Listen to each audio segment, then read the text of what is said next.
মানে আমি কেন বাদ পড়ছি সেটাও আমি জানি না। আচ্ছা আচ্ছা আর আমার কাউকে তেলাইতে পছন্দ না, আচ্ছা। তো আমি কাউকে তেলাইতামও না। তো আর আমি কাউকে জিজ্ঞেসও করি না আমি কেন বাদ পড়ছি না পড়ছি। আমার মনে পড়ে তখন আমি সম্ভবত একটা পাওয়ারফুল টিমে খেলি, আচ্ছা। আওয়ামী লীগের আমলের জি কথা বলতেছি, জি। এবং আহ, তারা হচ্ছে ন্যাশনাল টিমের চেয়ে বেশি প্রায়োরিটি দেয় হচ্ছে ক্লাব ক্লাব ক্রিকেটকে। ক্রিকেট, এবং মানে ও তখন আপনার প্রাইম টাইম। প্রাইম টাইম, যখন আমি ফার্স্ট বাদ পড়ি, জি।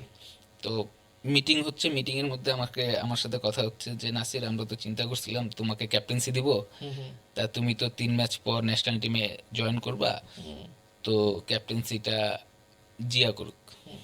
তা আমি কিছু ভাই আমার কোনো সমস্যা নেই আচ্ছা ক্যাপ্টেন্সি নিয়ে। তো আল্লাহর কি কাজ, ওই 3 ম্যাচের মধ্যে আমরা প্রথম 2 ম্যাচ হেরে গেছি। আচ্ছা, সিজনের ফার্স্ট 2 ম্যাচই হেরে হ্যাঁ গেছেন, হেরে এবং গেছি। Big team. হ্যাঁ বিগ টিম। তো হেরে যাওয়ার পর আমি যদি আবার ন্যাশনাল টিমে চলে আসি, জি। তখন টিমটা আরো উইক হয়ে পড়বে। আচ্ছা। তখন তারা করলো কি, আমাকে ন্যাশনাল টিমে নিল না ওই ক্লাব ক্রিকেট খেলার জন্য। এই হচ্ছে আমার প্রথম বাদ পড়া।